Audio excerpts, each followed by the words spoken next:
Hello everyone, मैं आशीष स्वागत करता हूं आपका अपने YouTube channel as math makers India पर। तो आज की इस वीडियो में हम बात करने वाले हैं pair of linear equations of two variables. ये लेक्चर क्लास 10th के लिए है, लेक्चर नंबर 2 है। तो स्टार्ट करते हैं आज की इस वीडियो को। तो चलिए स्टार्ट करते हैं इसको। यहाँ पे एक एग्जाम्पल से इसको समझेंगे। मैंने एक एग्जाम्पल लिया है 2x + 3y = 5। दूसरा एग्जाम्पल है x - 2y - 3 = 0। एंड तीसरा लिखा है x - 0 × y = 2। इसको दैट इज करके लिखा हुआ है x = 2, बिकॉज 0 × y आपका क्या हो जाएगा, 0 हो जाएगा। तो x = यहाँ पे क्या आएगा, 2। तो ये एग्जाम्पल एक लीनियर इक्वेशंस का एग्जाम्पल है। ये लीनियर इक्वेशन लिखे हुए हैं, लीनियर इक्वेशन। लीनियर इक्वेशन इसको इसलिए बोला जाता है क्योंकि यहाँ पे जो वेरिएबल है इसकी जो मैक्सिमम पावर वो क्या है, 1 है। ठीक है। और चूंकि ये 2 वेरिएबल है x एंड y में, इसलिए इसको अपन बोलते हैं pair of linear equations of 2 variable. अब 2 इक्वेशंस हैं यहाँ पे, इसलिए इसको बोलते हैं pair of linear equation. Right, 2 linear equation लिखे हैं, इसलिए अपन इसको क्या बोलेंगे, पेयर ऑफ लीनियर इक्वेशन। तो कई सारे इक्वेशन हमने यहाँ पर दे रखे हैं, 2 से 3 इक्वेशन ले चुका हूँ यहाँ पे मैं। तो चलिए इसको समझते हैं, इसका डेफिनेशन क्या होगा इसका। तो यहाँ पे इसका डेफिनेशन भी दिया हुआ है पेयर ऑफ लीनियर इक्वेशंस का, कि an equation which can be put in the form of ax + by + c = 0। कोई भी इक्वेशन जो इस फॉर्म में हो आपका ax + by + c = 0, वेयर जो आपके कांस्टेंट टर्म्स हैं a, b and c, this is belongs to the set of real numbers and a and b are not both 0। a और b दोनों ही यहाँ पे 0 नहीं होंगे, क्योंकि अगर a और b आपके 0 हो जाएंगे तो इसका जब मल्टीप्लाई करोगे तो ये जो वेरिएबल है पूरा 0 हो जाएगा, तो c = यहाँ से 0 आ जाएगा। ठीक है। तो इसलिए यहाँ पे लिखा हुआ है a and b are not both 0 is called the linear equations of two variables x and y। तो इसको हम जो है linear equations, pair of linear equation बोलते हैं 2 वेरिएबल्स x एंड y के लिए। ठीक है। तो इसका डेफिनेशन है pair of linear equations of 2 variables का। और यहाँ पे जो कंडीशन हमने लिया है ना, a and b are not both 0, तो इसको रिप्रेजेंट करते हैं। तो हम ऐसे लिखते हैं इसको, a² + b² is not equal to 0। इससे इसको रिप्रेजेंट करते हैं कि a and b are not both 0। ये आपको पसंद आया होगा डेफिनेशन जो है लीनियर इक्वेशन का। तो ये लीनियर इक्वेशन किस तरीके से लिखते हैं अपन। तो आप पेयर ऑफ लीनियर इक्वेशन अगर लिखना चाहते हो तो उसको इस तरीके से भी लिख सकते हैं, a1x + b1y + c1 = 0।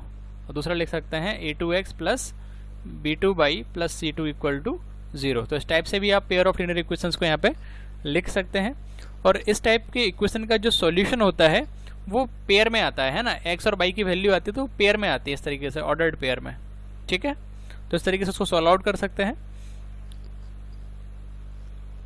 तो मान लीजिए कि हमने इक्वेशन यहाँ पर ले रहे हैं 2x + 3y = 5।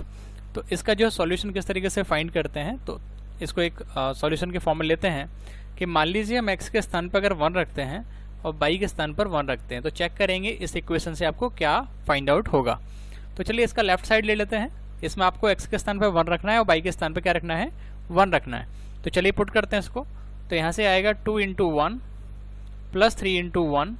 इसको सॉल्व करेंगे तो 2 + 3 आएगा, और 2 + 3 क्या होता है, 5, जो आपकी आपका राइट साइड आ गया, क्योंकि आप लेफ्ट हैंड साइड लेके चले थे और आपने क्या प्रूफ कर दिया यहाँ पे, RHS। इसका मतलब ये हुआ कि x = 1 एंड y = 1 जो है इस लीनियर इक्वेशंस को जो है सेटिस्फाई कर रहे हैं। ठीक है। तो इसका मतलब ये हुआ कि x = 1 एंड y = 1 इस लीनियर इक्वेशंस के सॉल्यूशंस हैं। राइट, तभी इसको सेटिस्फाई करेंगे ये। तो जो आपका x = 1 एंड y = 1 जो है लीनियर इक्वेशन के सॉल्यूशन है, जो कि गिवन है यहाँ पे। अब मैं यहाँ से दूसरा एग्जांपल ले रहा हूँ कि मान लीजिए अगर हम x = 1 रखें और y = रखें 7। ठीक है। तो इसी लीनियर पॉलिनॉमियल को हम चेक करेंगे क्या आएगा, लीनियर इक्वेशन को सॉल्व करेंगे यहाँ पे। तो लेफ्ट हैंड साइड इसका फिर से लेने वाले हैं, जो कि क्या है आपका 2x + 3y।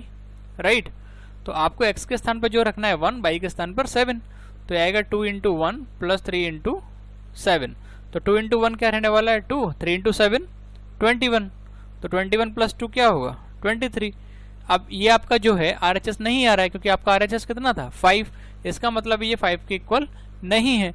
तो अपन कह सकते हैं कि x = 1 एंड y = 7 इस लीनियर पॉलिनोमियल का जो है सॉल्यूशन नहीं है, क्योंकि इस पॉलिनोमियल को इस लीनियर इक्वेशंस को सेटिस्फाई नहीं कर रहा है, क्योंकि ये वैल्यू आ रही है यहाँ पे 23, जब आपको रिक्वायर्ड थी ओनली 5। ठीक है। तो अपन लिख सकते हैं x = 1 and y = 7 are not are not the solution of linear equation, linear equation, right. ये दिया हुआ आपका लीनियर इक्वेशन इसका सॉल्यूशन नहीं है।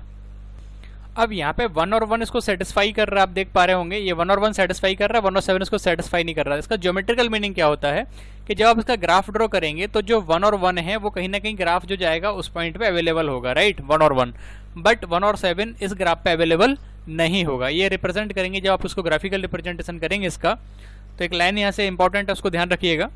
तो यहाँ पे लिख रहे हैं कि एवरी सॉल्यूशन, सॉल्यूशन का मतलब हुआ जैसा कि अभी 1 1 आ रहा था, 1 1 जो है 2x plus 3y equal to 5 का सॉल्यूशन था, बट 1 और 7 इसका सॉल्यूशन नहीं था, ठीक है। तो ये चीज़ क्लियर होना चाहिए कि every solution of the equation ये है यहाँ पे, is a point on the line representing on it. तो जब आप ग्राफ ड्रॉ करेंगे तो जो भी लाइन खींची जाएगी ग्राफ पे, वहां पर आपका 1 और 1 तो इस ग्राफ के लिए, खासतौर से इस इक्वेशन के लिए 1 और 1 जो है इस लाइन पे जहां भी लाइन खींची जाएगी उस पर अवेलेबल रहेगा, बट 1 एंड 7 अवेलेबल नहीं होगा ग्राफ पे, ठीक है। तो यही इसका ग्राफिकल रिप्रेजेंटेशन का मतलब होता है। तो ये लाइन आपको ध्यान रखनी है कि every solution of the equation is a point on the line representing on it, ठीक है।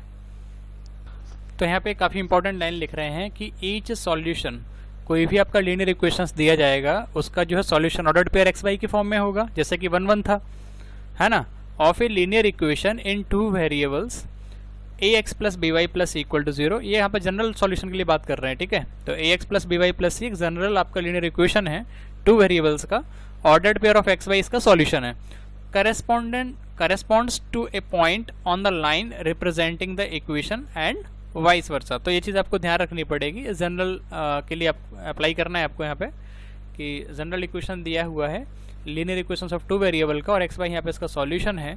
तो ये जो है नंबर लाइन जब रिप्रेजेंट करेंगे उस पर पॉइंट आपका अवेलेबल रहेगा, ठीक है। तो ये 2 इक्वेशन यहाँ पे ले रहे हैं अब, जो कि आपको याद होगा प्रीवियस वीडियो में डिस्कस किया था, अखिला वेंट टू ए फेयर वाला क्वेश्चन जो था, तो उसमें जो हमने इक्वेशंस बनाए थे उन्हीं इक्वेशंस को यहाँ पे हमने लिया है। अगर आपने प्रीवियस वीडियो नहीं देखा है तो उसका लिंक मैं यहाँ पे डिस्क्रिप्शन में दे दूंगा, तो आप उस वीडियो को देख सकते हैं, ठीक है। वहाँ जो है पूरे क्वेश्चन से हमने ये इक्वेशन को जनरेट किया हुआ था और अब इन इक्वेशंस को हम डायरेक्टली यहाँ पे सॉल्व करेंगे। तो यहाँ पे कहना है कि ये जो 2 इक्वेशन थे अखिला वेंट टू ए फेयर वाले क्वेश्चन में, तो यहाँ पे इसको आप कन्वर्ट करेंगे तो भी क्या आएगा, 2 इक्वल टू एक्स, राइट। इसको अपन लिख सकते हैं x minus 2 is equal to 0। तो एक इक्वेशन ये बन गया, दूसरा 3x plus 4y equal to 20। तो ये दोनों इक्वेशन जो हैं वो pair of linear equations of 2 variables हैं, है ना। इसी को अपन बोलते हैं pair of linear equations of 2 variable या इन 2 वेरिएबल्स, है ना। तो ये भी वही चीज़ था जो अपने क्वेश्चन को यूज़ किया था अगला वेंट टू फेयर वाले में, है ना। तो ये दोनों ही इक्वेशन जो हैं क्या है, pair of linear equations of 2 variable या इन 2 वेरिएबल्स, इन लिख लेना इसको, इन 2 वेरिएबल्स। तो उम्मीद करते हैं आपको वीडियो पसंद आया होगा। Thanks for watching this video.